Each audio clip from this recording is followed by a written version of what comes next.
چھوڑ دے 95 چھوڑ دے تو ابھی بھی وہ گناہوں کا ارتکاب کرنے والا ہی کہلائے گا.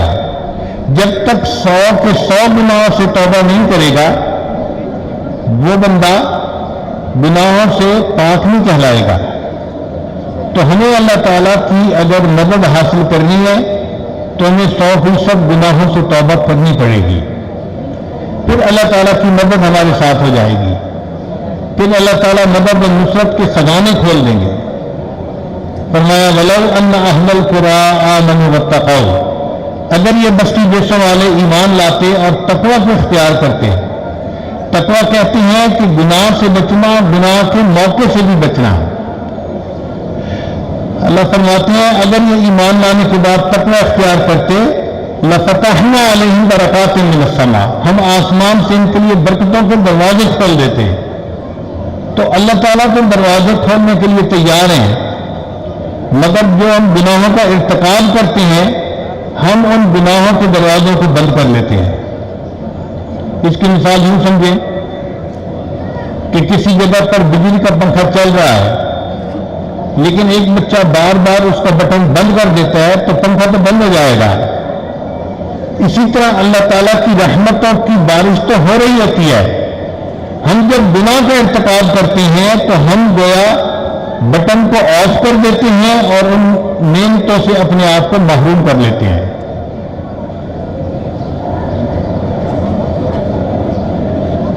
ہمارے مشائخ نے لکھا ہے جو شخص علم اور ارادے سے گناہ کرنا چھوڑ دیتا ہے اللہ تعالیٰ اس کی دعاؤں کو رد کرنا چھوڑ دیتا ہے. تو جو بندہ گناہوں کا ارتکاب نہ کرے اس کی دعائیں رد نہیں ہوتی، وہ اللہ تعالیٰ کے ہاں مستجاب الدعوات بندہ بن جاتا ہے. تو اپنے آپ کو ہم گناہوں سے بچائیں، سر سے لے کے پاؤں تک جسم کے کسی علم سے بھی گناہ کا ارتکاب نہ کریں. آنکھ، زبان، کان، دل، دماغ، ہاتھ، پاؤں، شرمگاہ، کسی علم سے بھی گناہ کا ارتکاب نہ کریں. جب گناہوں سے زندگی پاک ہو جائے گی تو اللہ تعالیٰ کی مدد اور نصرت آپ کے ساتھ ہو جائے گی. پھر اللہ تعالیٰ آپ پر عزتوں کے دروازے کھول دیں گے. ایک شخص نبی اسلام کی خدمت میں حاضر ہوا، اے اللہ کے حبیب صلی اللہ علیہ وسلم میں سب سے زیادہ عبادت گزار بننا چاہتا ہوں. نبی اسلام نے فرمایا اتق المحارم تکن اعبد الناس، کہ تم اپنے آپ کو گناہوں سے بچاؤ، اللہ کے ہاں سب سے زیادہ عبادت گزار تم بن جاؤ گے. تو ہمیں اس پر محنت کرنی چاہیے. عزیز طلباء یہ بات ذہن میں رکھیں کہ اگر آپ نیکی کرنے پر ایک چھٹانک محنت کریں تو گناہوں سے بچنے کے لیے ایک نم محنت کرنے کی ضرورت ہے. زیادہ محنت اس پر کریں کہ گناہ سرزد نہ ہو، اور اگر گناہ سرزد نہ ہوئے تو پھر اللہ کے ہاں آپ کی قبولیت ہو جائے گی. پھر اللہ تعالیٰ عزتیں بھی دیں گے اور دنیا کے اندر اللہ تعالیٰ آپ کو قبولیت بھی عطا فرمائیں گے. اللہ کے ہاں قبولیت حاصل کرنے کا ایک ہی طریقہ ہے جو نبی علیہ السلام نے بتلا دیا کہ انسان نافرمانی سے توبہ کر لے. اگر ہم یہ ذہن میں رکھیں کہ ہم نافرمانی بھی کرتے رہیں اور اللہ تعالیٰ اپنی نعمتیں بھی ہمیں دیتے رہیں تو این خیال است محال است جنون، یہ بے وقوفوں والی بات ہے. دنیا میں انسان کو کتنی پریشانی آتی ہیں، یہ اکثر و بیشتر گناہوں کا نتیجہ آتا ہے. اللہ تعالیٰ فرماتے ہیں ما اصابکم من مصیبت فبما کسبت ایدیکم، کہ تمہیں جو پریشانیاں ملتی ہیں وہ تمہارے ہاتھوں کی کمائی ہوتی ہے. اگر ہم گناہوں سے سچی توبہ کر لیں تو اللہ تعالیٰ ہمارے لیے خیر کے دروازے چاروں طرف سے کھول دیں گے. اب یہ معاملہ ہمارے اختیار میں ہے کہ ہم نے اپنے آپ کو گناہوں سے کیسے بچانا ہے. 5 انگلیاں برابر نہیں ہوتی. اگر ہم گناہوں کا ارتکاب کر لیتے ہیں تو اسی دنیا میں ایسے لوگ بھی ہیں آج بھی جو گناہوں سے بچ کے زندگی گزارتے ہیں، اور شاید انہیں قدسی نفوس کی وجہ سے یہ دنیا ابھی تک قائم ہے. امام ربانی حضرت مجدد ثانی رحمۃ اللہ علیہ نے اپنے مکتوبات میں لکھا ہے کہ اس امت میں ایسی ہستیاں بھی گزری ہیں، اس امت میں ایسی ہستیاں بھی گزری ہیں کہ 20 سال تک گناہ لکھنے والے فرشتے کو ان کا گناہ لکھنے کا موقع نہیں ملا۔ ایسی ہستیاں بھی گزری ہیں کہ 20 سال تک گناہ لکھنے والے فرشتے کو ان کے گناہ لکھنے کا موقع نہیں ملا۔ اور اس کے بعد انہوں نے اس کے دلیل کے طور پہ حضرت عبداللہ ابن مبارک رحمۃ اللہ علیہ کا ایک واقعہ لکھا ہے، المرأۃ المتکلمۃ بالقرآن، ایک عورت جو قرآن مجید کے الفاظ سے گفتگو کرتی تھی۔ وہ فرماتی ہے کہ میں حج عمرہ کر کے آیا، ایک جگہ تھک کے میں درخت کے سائے کے نیچے لیٹ گیا۔ جب میری آنکھ کھلی تو میں نے دیکھا کہ کوئی اور سوار سواری کے اوپر قریب ہے۔ میں نے السلام علیکم کہا تو جواب میں انہوں نے کہا سلام قولا من رب الرحیم، یعنی سلام کا جواب تو دیا مگر اس کے جواب میں انہوں نے قرآن کی آیت پڑھی۔ وہ کہتی ہیں کہ میں بڑا حیران ہوا۔ بہرحال میں نے اس سے پوچھا کہ بھئی آپ کون اور یہاں کیسے؟ تو ایک عورت کی آواز آئی، اس نے کہا من یضلل اللہ فلا ہادی لہ۔ میں سمجھ گیا کہ یہ راستہ بھول گئی ہے اور اب یہ مجھ سے راستہ پوچھنا چاہتی ہے۔ میں نے اس سے پوچھا کہ آپ کہاں سے آ رہی ہیں؟ اس نے کہا وَأَتِمُّ الْحَجَّ وَالْعُمْرَةَ لِلَّهِ۔ میں سمجھ گیا یہ حج عمرہ کر کے آ رہی ہے۔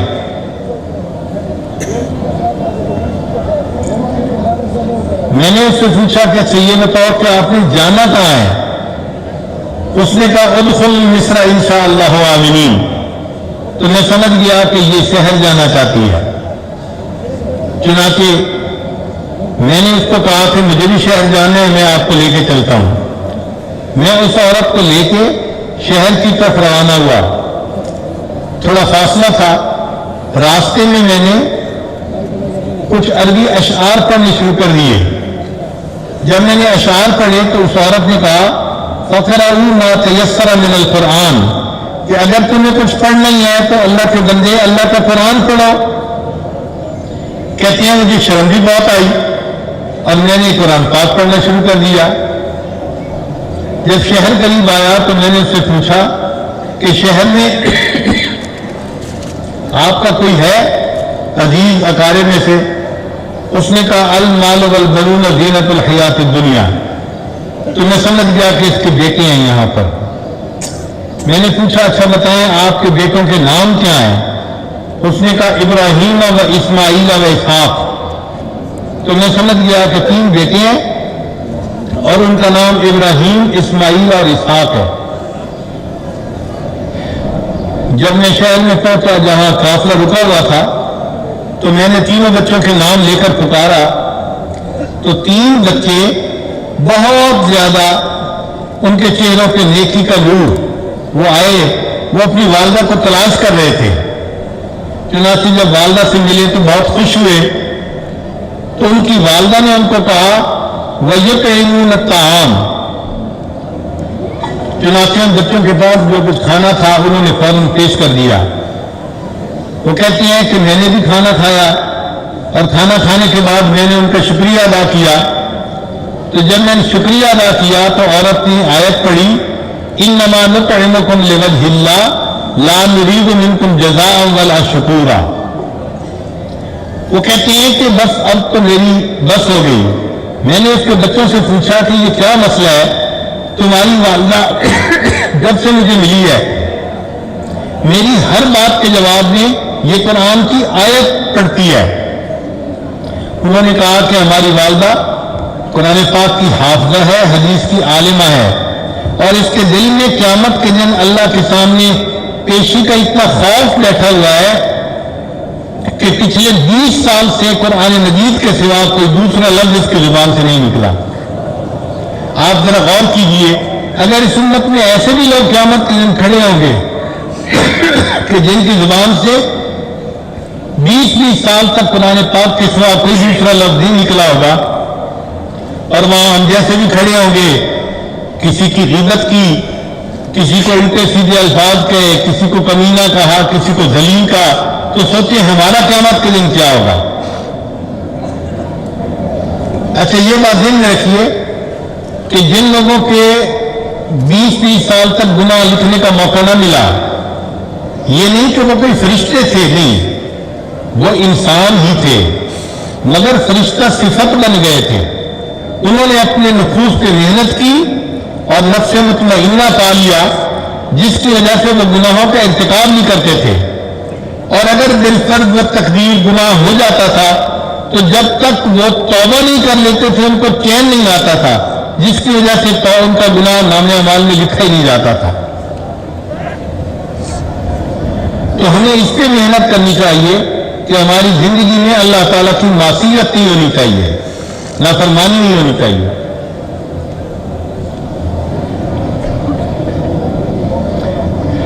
ہمارے سلسلہ عالیہ نقشبندیہ کے ایک بزرگ گزرے ہیں، حضرت خواجہ عبید اللہ احرار رحمۃ اللہ علیہ۔ یہ سمرقند کے رہنے والے تھے اور وقت کے بادشاہ بھی ان کے مریدین میں سے تھے، بہت بڑے مشائخ میں سے گزرے ہیں۔ وہ ایک عجیب بات فرماتے تھے، طلباء ذرا دل کے کانوں سے سنیں اور اس بات کو یاد رکھنے کی کوشش کریں۔ وہ فرمایا کرتے تھے، جس شخص نے جو دن گناہوں کے بغیر گزارا، جس شخص نے جو دن گناہوں کے بغیر گزارا، ایسا ہی ہے گویا اس نے وہ دن نبی علیہ السلام کی صحبت میں گزارا ہے۔ جس شخص نے جو دن گناہوں کے بغیر گزارا، ایسا ہی ہے کہ گویا اس نے وہ دن نبی علیہ السلام کی صحبت میں گزارا ہے۔ تو اس پر محنت کیجیے کہ ہماری زندگی میں گناہ کا ارتکاب ختم ہو جائے، ہم اللہ تعالیٰ کی فرما برداری والی زندگی کو اختیار کرنے والے بن جائیں، تاکہ اللہ تعالیٰ کے خزانوں سے فائدہ اٹھانے والے سب سے زیادہ ہم بن جائیں۔ یاد رکھیں کہ مومن کے لیے اس دنیا میں دو جگہیں ہیں، اگر یہ اپنے نفس کا غلام بنے گا تو ذلت کی زندگی گزارے گا، اور اگر اللہ کا بندہ بن کر زندگی گزارے گا تو عزتوں کی زندگی گزارے گا۔ جو رب کی پوجا کرے گا وہ امام عالم بن کر زندگی گزارے گا، اور جو نفس کی پوجا کرے گا یہ غلام عالم بن کے زندگی گزارے گا۔ آپ دیکھیں بہت سارے نوجوان علم بھی پڑھا ہوتا ہے مگر ان کی حالت بری ہوتی ہے، کہیں ان پہ مسجد کے صدر صاحب روڈ ڈال رہے ہوتے ہیں، کہیں ان پہ کمیٹی والے روڈ ڈال رہے ہوتے ہیں، وہ کہتے ہیں جی میں کیا کروں، بس ہر طرف میرے لیے مشکلات ہیں۔ اصل میں کوئی ان کا مخالف نہیں ہوتا، ان کو ان کے نفس نے ہی ذلیل کیا ہوا ہوتا ہے۔ اگر وہ گناہوں کا ارتکاب چھوڑ دیں اور شریعت کی فرما برداری والی زندگی کو اختیار کر لیں تو انہیں کو عزتیں ملنی شروع ہو جائیں۔ تو یہ بات ذہن میں رکھیے گا کہ جب ہماری زندگی گناہوں سے خالی ہو جائے گی، اللہ تعالیٰ کی رحمتیں ہمیں اپنے اندر ڈھانپ لیں گی، ہر طرف سے عزتیں ملیں گی، ہر طرف سے محبتیں ملیں گی، اور اللہ تعالیٰ ہمیں دنیا میں ہی سکون کی زندگی دیں گے۔ قرآن مجید کی آیت ہے، وَلِمَنْ خَافَ مَقَامَ رَبِّهِ جَنَّتَانِ، کہ جو بندہ اپنے رب کے سامنے کھڑے ہونے سے ڈر گیا اس کو دو جنتیں ملیں گی۔ مفسرین نے اس کے دو طرح کے ترجمے کیے ہیں۔ بعض مفسرین نے فرمایا اس کو دو جنتیں ملیں گی، یعنی ایک جنت یعنی ایک گھر ملے گا اور دوسری جنت اس کو جنت میں دوسرا گھر بھی ملے۔ اس کی مثال یوں سمجھیں، ایک آدمی کا ایک گھر لاہور میں ہوتا ہے، ایک گھر اسلام آباد میں ہوتا ہے، تو اس کے دو گھر ہوئے۔ اسی طرح ان لوگوں کے جنت میں دو گھر اللہ عطا فرمائیں گے۔